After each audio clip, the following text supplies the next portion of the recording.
Om Sadashiva Samarambam Shankaracharya Madhyamam Asmadacharya Paryantam Vande Guru Param Ishvaro Guratmeti Murti Beda Vibhagine Vyomabda Vyapta Dehaya Dakshinamurtaye Namaha Sava Vedanta Sedanta Gocharam Tamagocharam Govindam Paramanandam Satguru Pranatoshmaham Om Shanti Shanti Shanti Om. Okay. Namaste. Chapter 4, Mandukya Karika, page 222, isn't it, Lynn? Yeah, I think he groups 6, 7, and 8 together.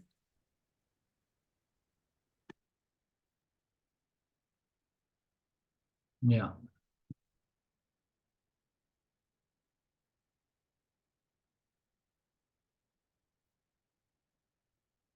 Suppose it's said that the immortal Paramatma has become the mortal Jivatma.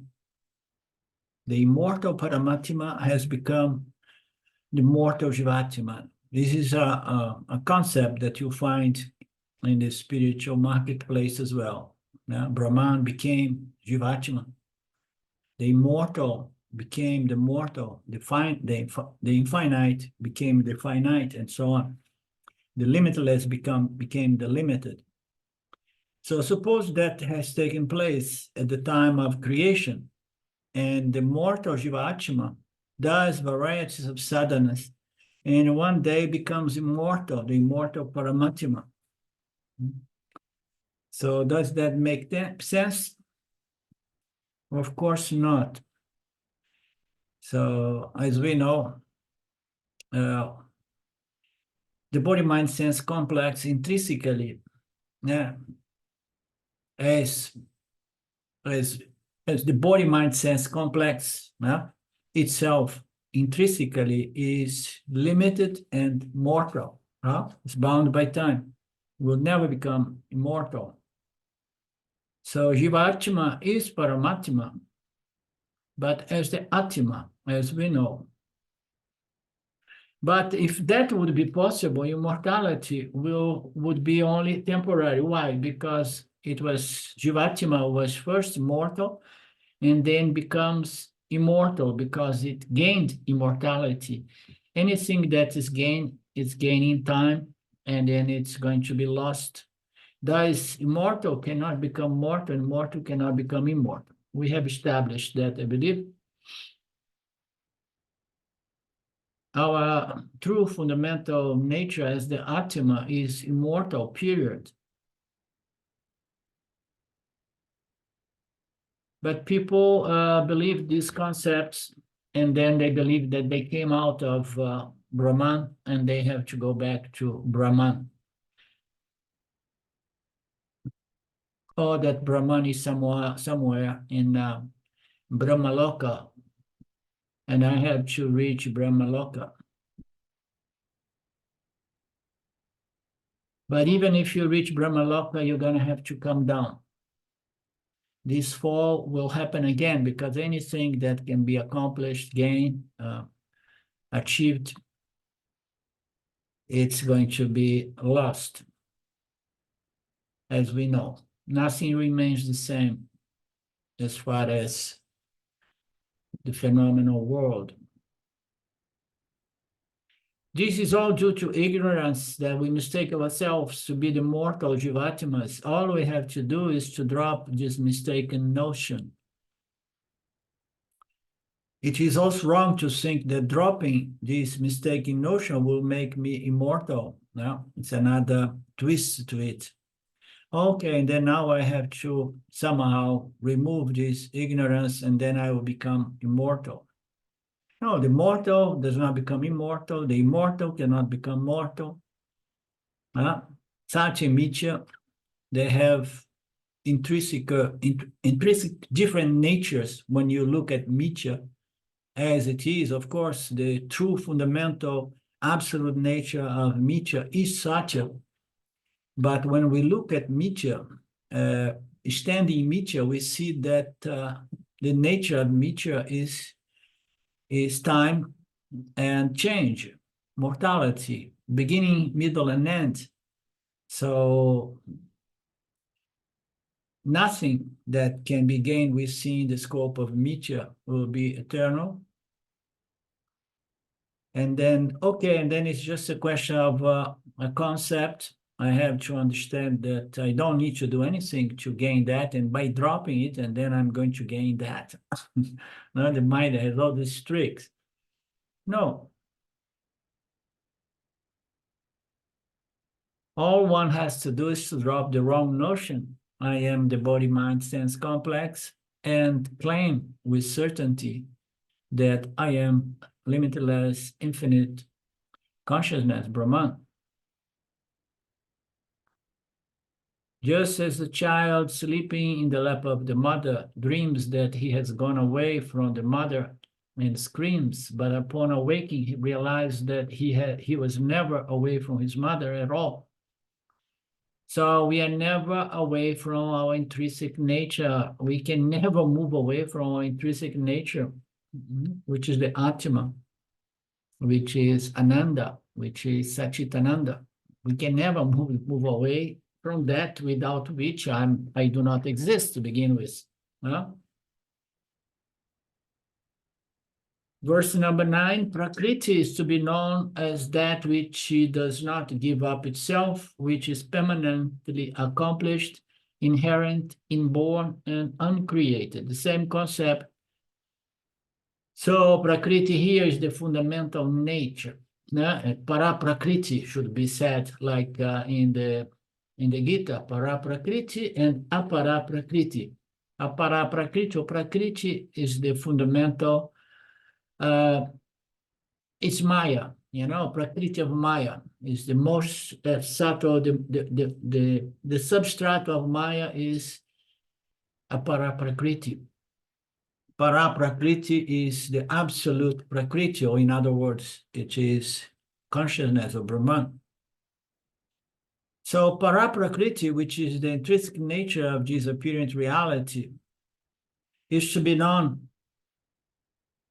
Para Prakriti, which is the absolute nature of the Mithya apparent reality, is to be known as that which never changes. It can never give up itself. It does not have a point that it's lost, because the intrinsic nature of something can never be given up. So no, I have given up my intrinsic nature as limitless consciousness. No, you have not. You have superimposed an idea that you are not limitless, infinite consciousness.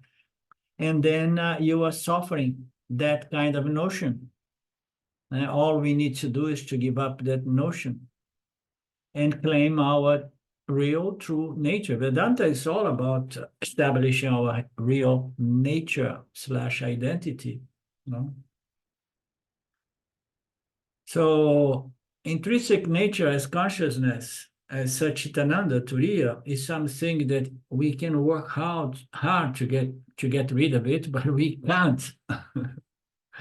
And because we somehow subconsciously, we do so many things to give it up, you understand? We start feeling that we lost it, and we have to gain it again by doing sadhana. Why we cannot lose it, your intrinsic nature as Paraprakriti? Because it's permanently there. Is the accomplishment. Vedanta helps us to accomplish the accomplishment which was ever accomplished. We see that in Tattva Bodha. It is permanently ever accomplished. It's inherent to one's true existence. It is inborn and uncreated. Here, Gaudapada says that everything in the creation has an incidental nature and an intrinsic true nature. Everything in the creation, apparent creation. So we have to keep in mind everything we see, the apparent creation, as the incidental nature, which was uh, projected by the gunas of Maya upon its intrinsic nature, which is prakriti, paraprakriti, or consciousness. Incidental nature is subject to arrival and departure, as we know. Intrinsic nature never comes and never goes. It's always there.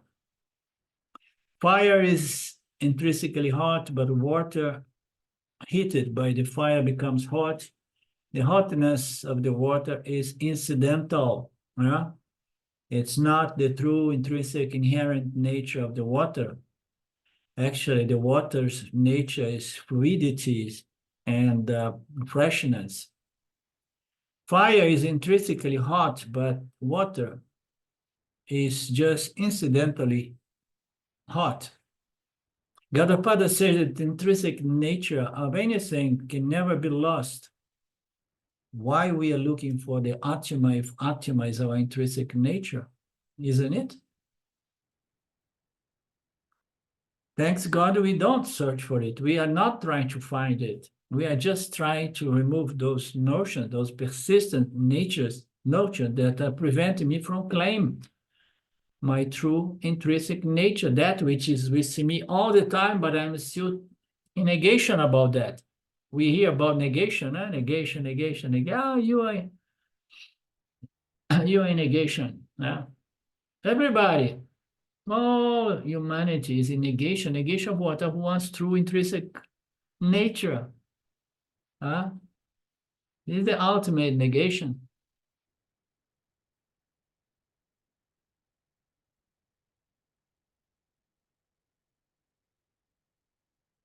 This nature will never be lost.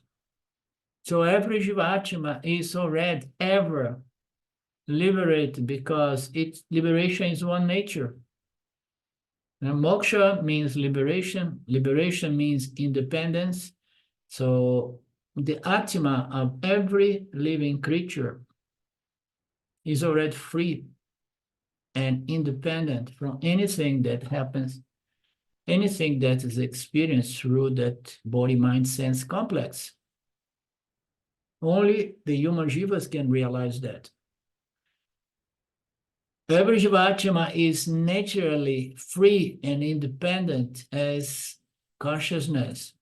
What should Jiva do to be free and independent? No, it just have to understand its true identity nature. The Vedanta is only about shifting the notion that I am the body-mind-sense complex to I am the consciousness backing up the body-mind-sense complex.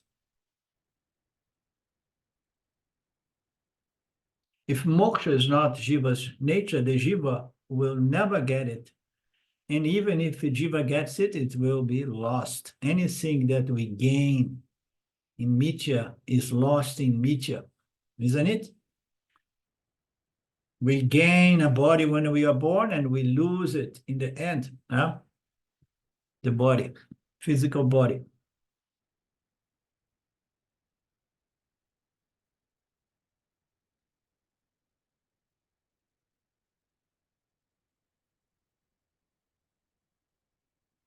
We study Vedanta not to get moksha, but to understand that we were never bound by anything at any time. We are not doing things, all this sadhana, Nididhyasana, Shravana, and Manana. We are not doing this to gain freedom. We are doing this to remove the obstacles that are somehow preventing me from enjoying my freedom.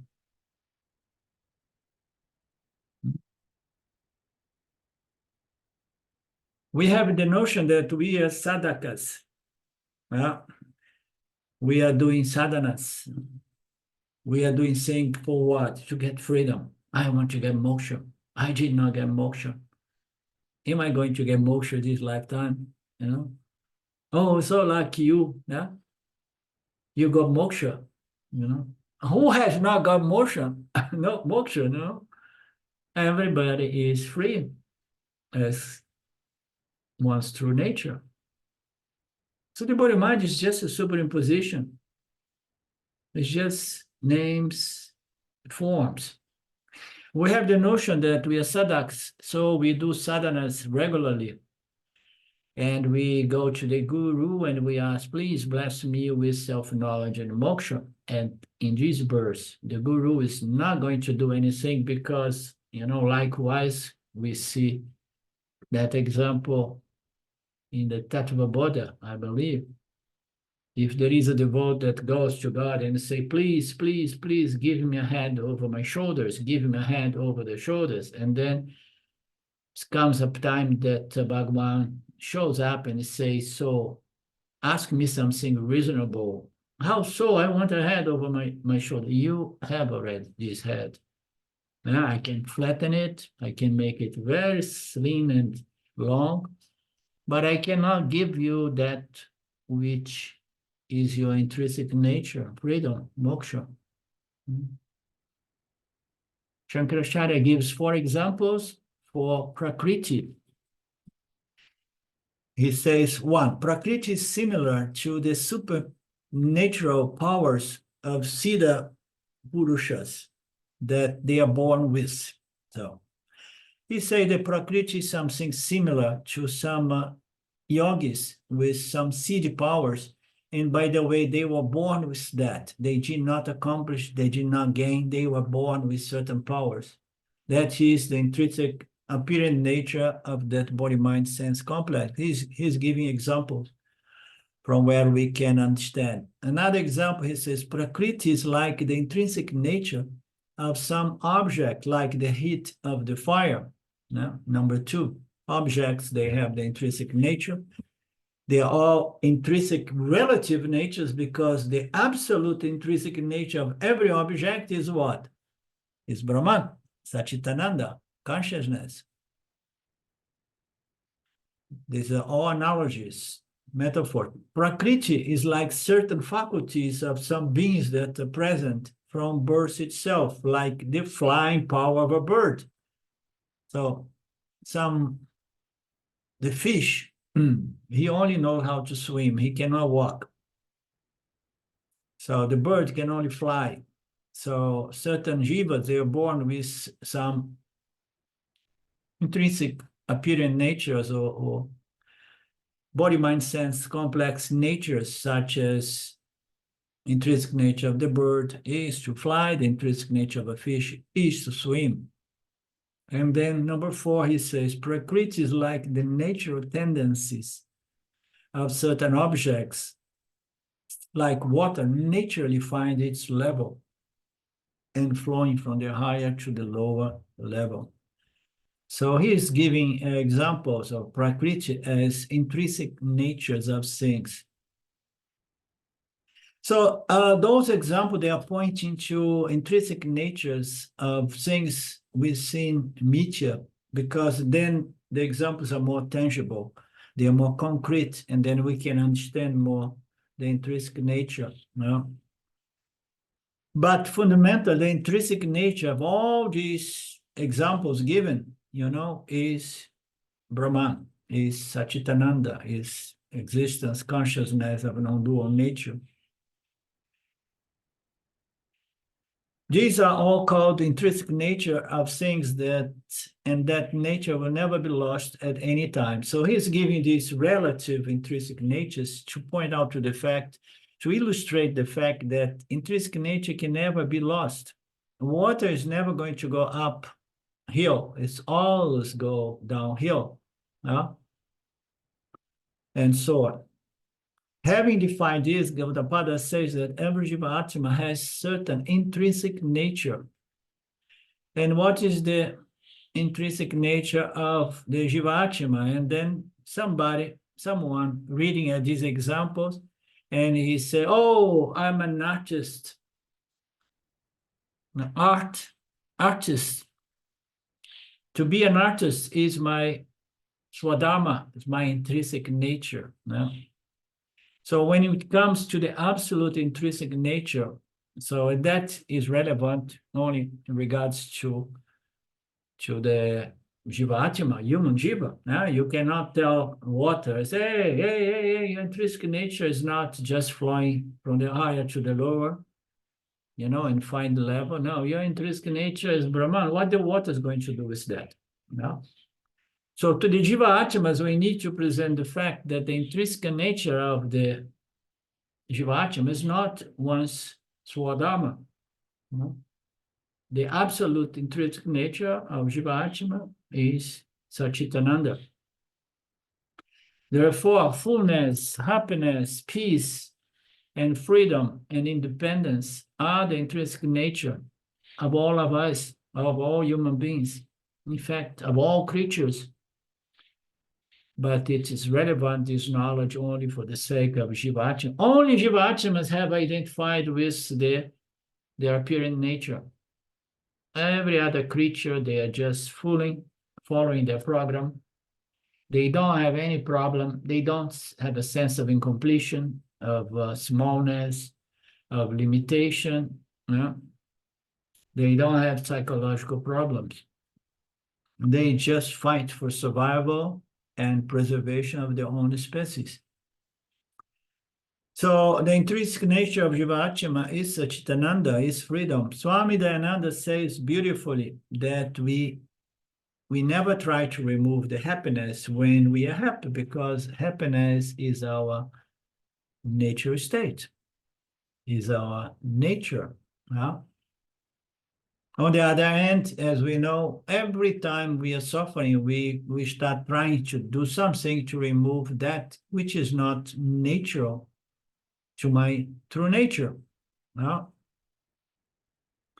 Sorrow, on the other hand, is not my nature. Why? Because I do any and everything to remove that.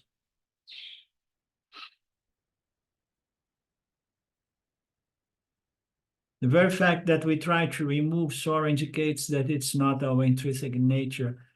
Also, whenever someone is happy, we never try to remove that happiness because it is in harmony with my nature. No, fullness, wholeness, and completion is the best definition for happiness, because it just means I'm okay, I'm satisfied, I am full, there's nothing missing, nothing lacking, because I have identified with my true nature as limitless consciousness. But we always ask, why you are so sad, why you are so miserable, what can I do for you? Thus, Satchitananda and moksha are our intrinsic nature, and we only need to claim it with certainty.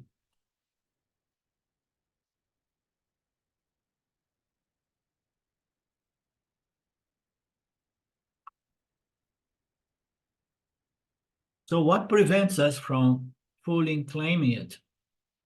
Now, Mark.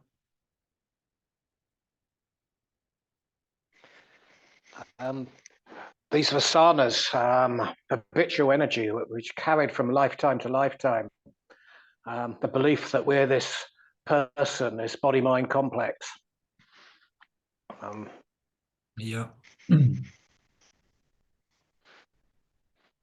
Yeah, if ignorance, as we know, is ignorance, yeah.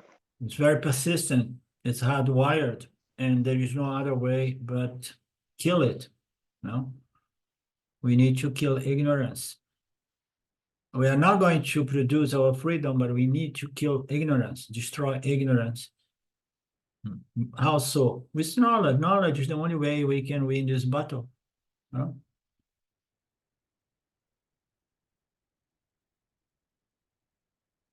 Based on the Ajativada, the theory of no origination, no creation. No creation has come out of any cause, either from Brahman or anything other than Brahman. No, we tend to say Maya is the one who creates it, and then oh no, it's not really Maya. Maya just produced the fundamental Prakriti, in which Ishwara appears, and then Ishwara is to be blamed because Ishwara is going to play with the energies and produce the universe of Namarupas. So whether the universe came from Brahman, Maya, or Ishwara, Gaudapada is here to say it did not come from anything because it's just like a mirage. There's no creation really that came out. All theories of creation is logically fallacious, and Gaudapada proves it. It is a theory explaining a creation that has not come to begin with. Gaudapada shows the logical fallacies in some of the very important philosophies presenting theories of creation. He's going to play with different schools, different philosophies, and it becomes a bit more technical, but maybe we don't get that today. First, he established that Brahman can never produce the creation, as we know. And for that, the first argument is that for Brahman to create the world, he needs what? Any creation requires what? An intelligent cause and a raw material. You're going to create something, huh? Especially when we are creating not just a new school of thought, but a new philosophy. We are creating something so concrete and tangible, such as the universe. So for any creation to take place, we need the raw material.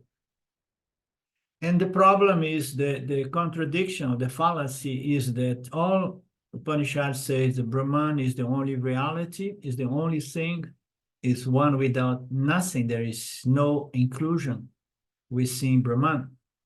Howsoever microcosmic inclusion could be, no, there isn't. There is just an ocean of Satchitananda, one without a second. So where is Brahman taking this raw material to create the universe? And then there are some schools that say it gains this raw material from other cosmos or other universe, you understand? And that brings us also in a fallacy of infinite regression. What was the cosmos number one or the universe number one? The Upanishad says the Brahman is non-dual. The only other possibility is that Brahman became the world. How did he create? He just transformed itself into the world. And then if Brahman transforms itself into the world, and then Brahman is subject to change. And all Upanishads unanimously say that Brahman, that which lives within each one of us as consciousness, does not change.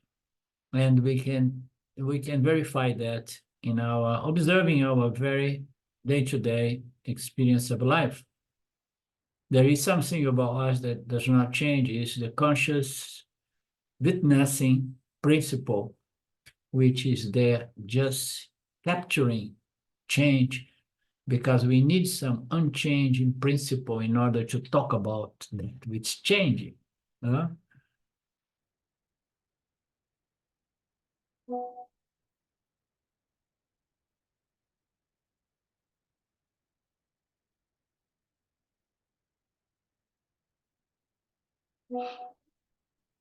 If Brahman serves as a raw material itself, and then Brahman undergo change, very clearly the definition of Brahman is that changeless. Thus, Brahman cannot be intelligent cause or the material cause of the universe, and therefore the world has not come from Brahman. If Brahman cannot become the world, Brahman cannot become Jivatma also. This means that Brahman has been Brahman all the time.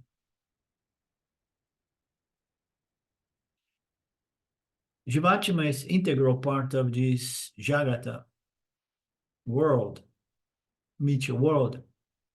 So if Brahman did not create Jagata, and then of course he did not create Jivatma as well, So it means to say there is no Jagata, there is no Jiva. It's only Brahman and Brahman alone all the time. Therefore, the so-called Jivatma is not modified form of Brahman, but is Brahman itself. This establishes again the identity of the Jivatma as Brahman from a different angle. If Brahman is the only reality, it is a distanam of everything, of Jagata and Jivas. And if Jiva enjoys a certain status as the existing Jiva, as if a modified form of Brahman, and then we establish that this Jiva is not a second entity, but it's Brahman itself. There is only Brahman. And then we say, appearing as Ishvara Jiva Jagat. Yes, appearing, projection, mirage. There is only Brahman, there is only consciousness. When the awaker serves as the dreamer in the dream world, the awaker has not transformed into the dreamer. The awaker only appears as the dreamer, while all the time continuing to be awaker, lying on bed. Well, this makes it very clear.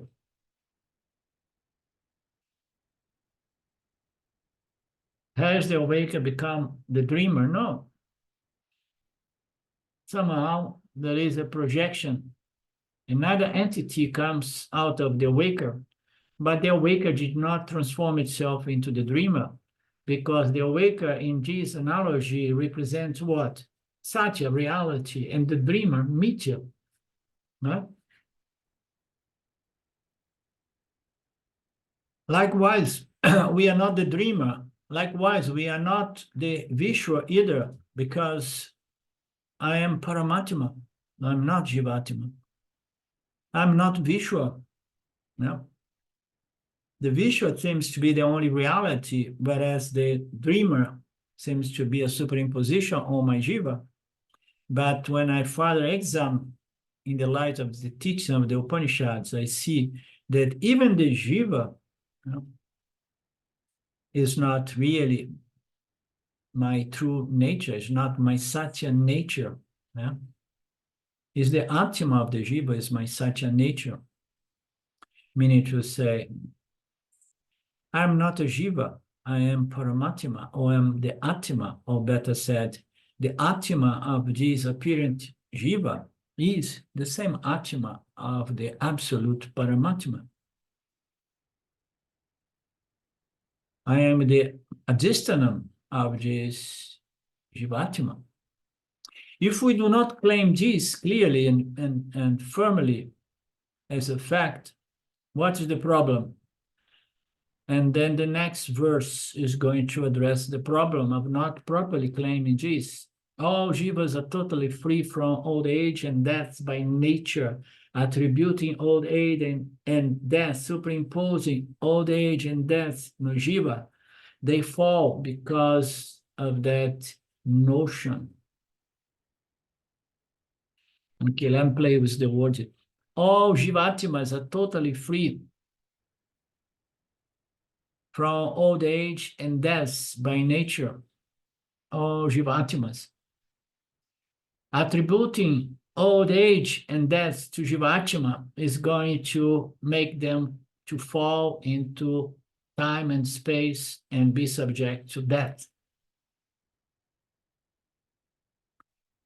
Changing a little bit more again, all atmas of all jivas are totally free from old age and death, because the nature of atma is limitless consciousness. Attributing old age and death to the atma of the jiva is going to make the jiva to feel that he's the jiva, the body-mind sense complex, and not the atma, and they are going to be subject to time, old age, and death. It's just a misconception that is firmly held in the mind of all living creatures due to the power of Maya and this avidya phenomena, which is natural in this planet as it seems, because mostly everybody is totally ignorant of one's true nature, even get in contact with some bits and pieces of these Upanishad declarations of freedom. Even sometimes going through the process, being introduced in the Vedanta teachings is still the investment people have on the body-mind-sense complex. When you see they are just superimposed a lot of superficial, irrelevant things on a process which is a profound process of self-inquiry, inquiry into the real nature of conscious existence, to know if this conscious existence is indeed limited or limitless. This is the aim of Vedanta, to help every Jiva Atma to claim that Atma, which is the immortal aspect of one's human experience, which is synonymous of Paramatma, and that he does not become Paramatma. Paramatma is my true intrinsic nature. I just need to claim. You remember the the saying, claim, but it feels funny because somehow I'm still investing in my body mind when I say that I am a limitless, immortal consciousness. It feels funny, it feels fake. Yeah? And then there is a saying, a proverb say, fake it in the beginning. So it's not faking really. It's take it and learn to develop Shraddha in these statements of the Upanishads. And that Shraddha is going to help you to slowly but sure understand these statements not as suggestions, but as a fact.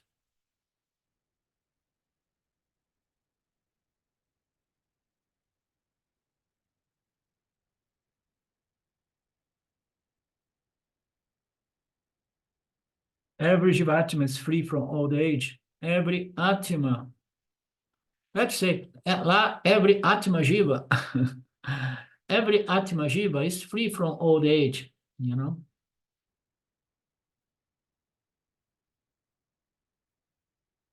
Death, and so on. In short, Atma Jiva is not mortal. The body-mind-sense complex is mortal, but it's just an instrument by which the Jiva Atma understands that he is Atma Jiva, of same nature as what? Brahma Jiva, Brahma Atma. I don't want to make things complicated, and I just want to make things more simple to be understood, you know?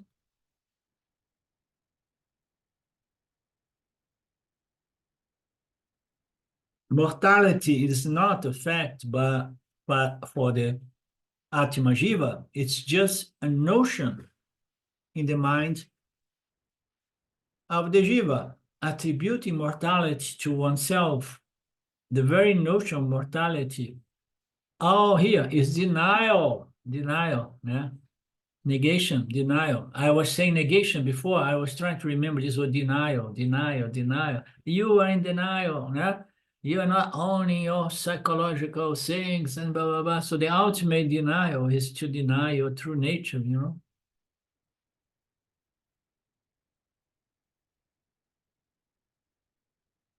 It is an eternal trap.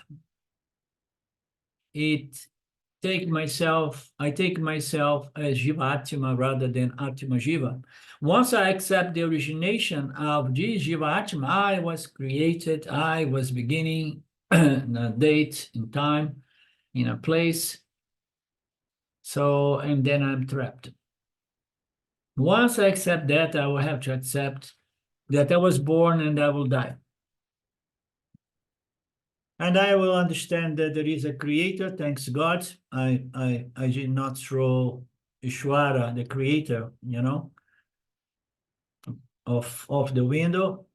So, but then I will, at the most, at the best, I will try to lean on Ishwara to ask for protection.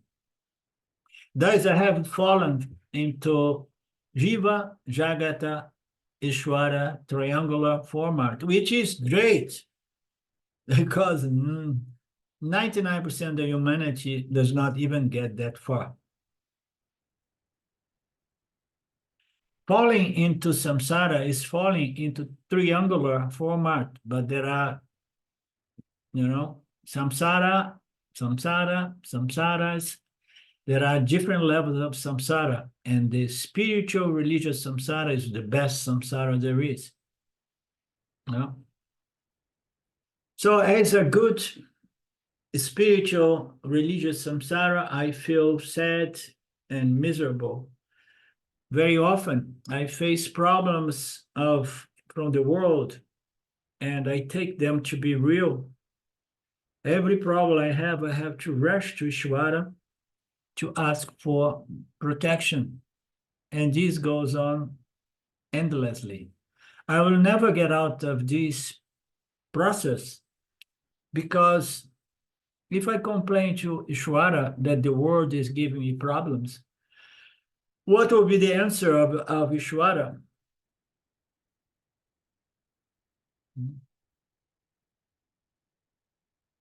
Ishvara may say assim, which world?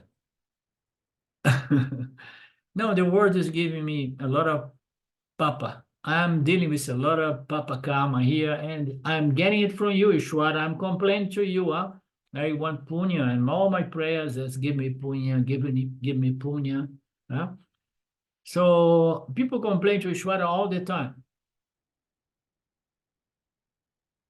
And Ishvara seeing that trap, he say, oh my God, these guys, they are caught up in the karma trap. Okay? They do things to gain punya, but they get punya, papa punya, and then they keep doing more things to get better results, and then they are trapped into causality, action, and its results. Thanks God that at least they remind of me. By remind of me, they may have the possibility to become good karma yogs, and then they are going to develop the qualifications to get out of this triangular format and understand that they are the ultimate reality as free, limitless conscious existence. So what will be the answer of Ishvara? It will be that as long as you in the triangular format, you are going to be subject to karma. Actions and results of actions, actions and results of actions, and we have no control. We keep producing punya papan and complain to Ishvara about the papans because I want only punya.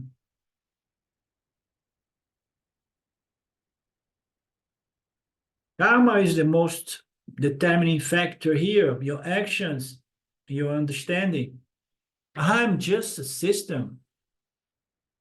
I'm the system. I'm giving back to you the results. I give you the pala to the karmas done by every jiva. You can never get out of this problem for as long as you think that you are a doer of actions and you want to do actions to perfection to get punya. Thus, Bhagwan can only help a little bit in the beginning, but not totally. Even death is not the solution. You say, no, the solution here is Ishvara is going to see that you are totally trapped there, and then he's going to put an end to your suffering. How so? He's going to kill you. He sends an email to Lord Shiva and say, oh, that guy there has suffered enough, has exhausted a lot of papa, so take him, take her. But this is a solution. No, it's not a solution. You may go to a locker here and there and enjoy some peace for a moment, but you have all your karmas intact. The only way to destroy karmas is self-knowledge. It's not actions and its results. As long as we are caught up in causality, in karma, actions and its results, we are trapped. When I'm going to exhaust this Sanchita karma, only self-knowledge will destroy Sanchita. Otherwise, it is inextable. Well, difficult word. Can you say that, please? Inexhaustible. Yeah, very easy actually. Exhaustible, inexhaustible. Therefore, you can conclude that you are Jiva and that there is a Jagata and that you have to rush to Ishwara to ask things so that Ishwara can provide you with more punya within samsara. So you are still a samsari. You want punya, you are samsari. You do good actions to gain punya, you are samsari. You begin moving away from samsara as you begin doing actions only for the ultimate punya. And what is that? Purification and refinement that's going to allow me to move into Shravana, Manana, and Nididhyasana. And then I'm no longer really a samsari, okay?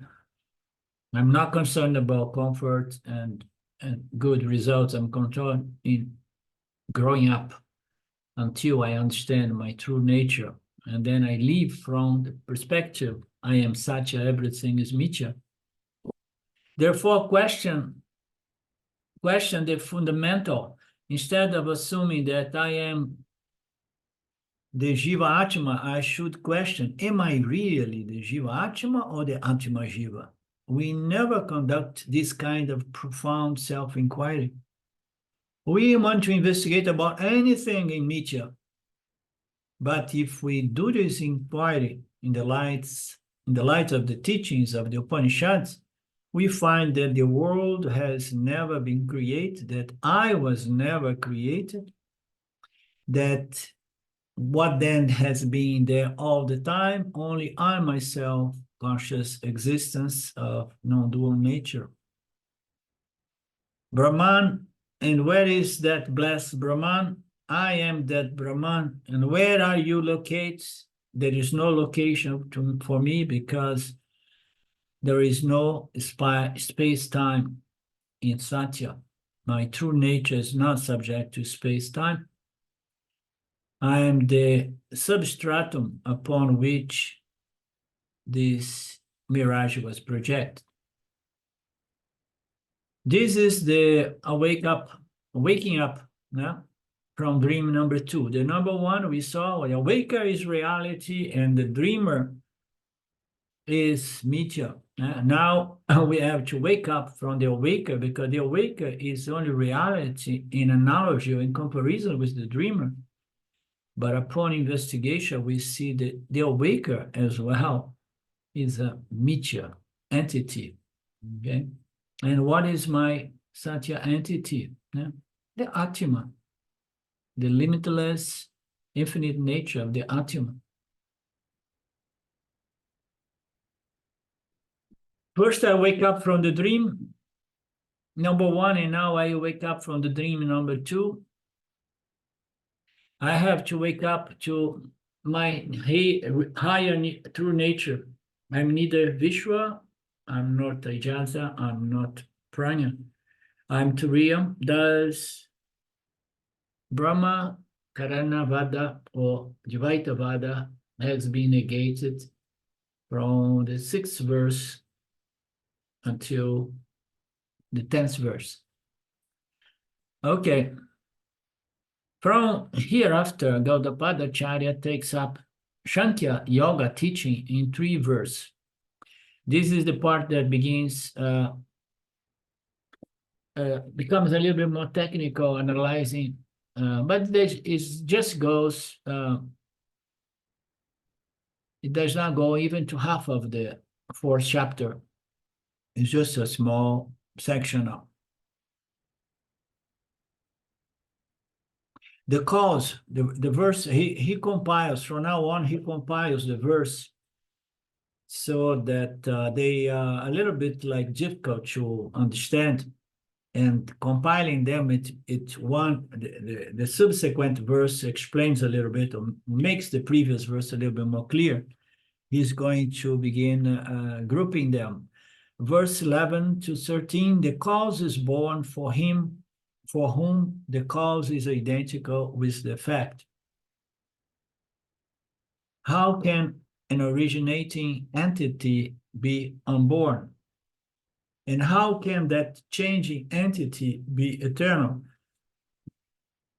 So the cause is born for him, for that person, for whom the cause is identical with the effect. Difficult to understand what he's really trying to say. The cause is born for that person for whom the cause is identical with the effect. If the cause is identical with the effect, there is no cause, there is no effect. The cause is born for him. And what cause is this? So is he referring to reality, to Satya? You need to know the identity between cause and effect. I was wondering if it's like for every father is a son of somebody else. And it's like it goes on. Is that what it refers to? Most probably. You probably read a little bit the text more than I did to know that it's going there. It's going there. Okay, good. Yeah, he's going to talk about that soon, but maybe it's coming now. Maybe you got it right without reading it. So the next one verse is the 12th. If the known difference of the effect from the cause, there is no difference from effect and cause, is except then the effect will be unborn. The cause is born for him who the cause is identical. But if there is no difference, the effect is no different than the cause, and then the effect is not really unborn, will be unborn. It was never born. If the cause is no different from the effect which is born, how can it be eternal for you?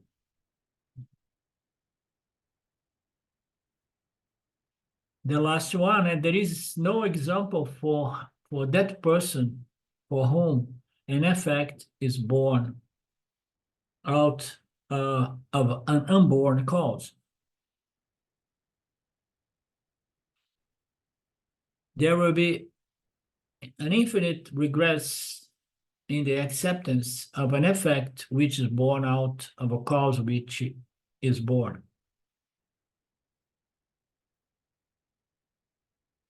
So we know that nothing is born out of the unborn. Let's see what he says. I don't want to speculate because I did not really read much of the summary of these three verses. These three verses will be summarized. Previously, two powerful theories were talked about. One is Asat Karyavada, is the theory of origination, creation, which is non-existent, Asat.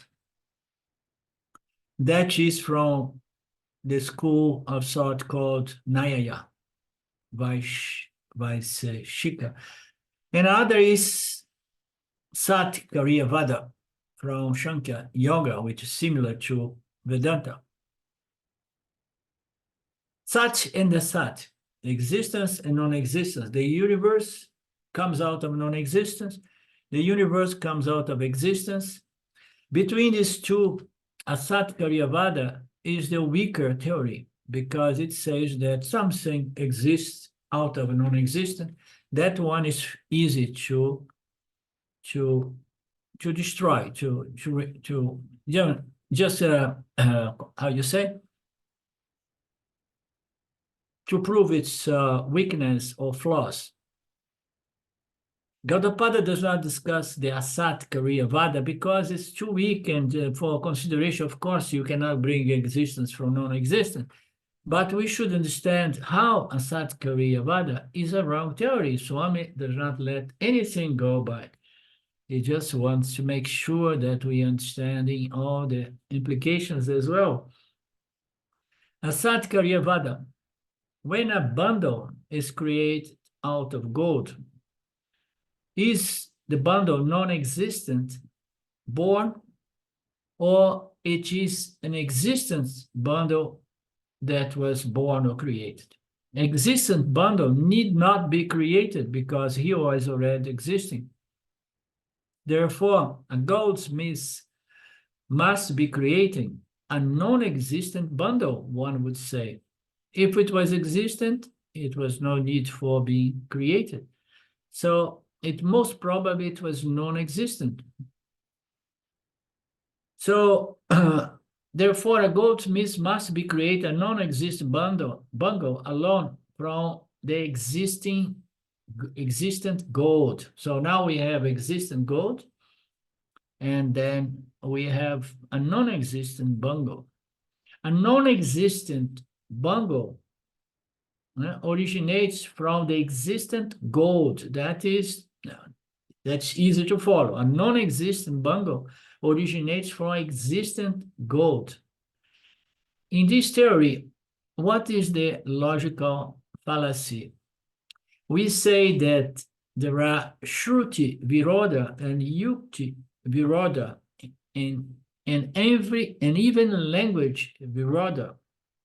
There are several levels of fallacies here. The Upanishads clearly say everywhere elsewhere that a non-existent thing can never originate at all. Shruti negates asat kariya vada, therefore. So you can never create something unless it does exist already. Even by applying simple language rules, one can see the fallacy. The statement is a non-existent bundle originates. Every sentence should, at the minimum, have a subject and a verb. And now he goes into the grammatical construction, even the phrase. That's where he say, Shruti Viroda, Yukti Viroda, and even language Viroda. So on the language fallacy, the statement says that every sentence should have at least one subject and one verb. Verb refers to an action, and the verb cannot be in the sentence without a subject. The verb says originates. The subject is bungle. What type of bungle? It is a non-existent bungle. Therefore, the sentence is without a subject. Grammatically, a Sat Garyavada statement does not hold truth.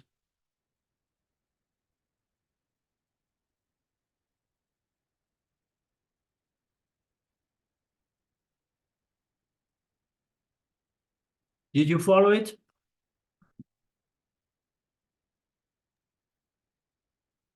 Kinda.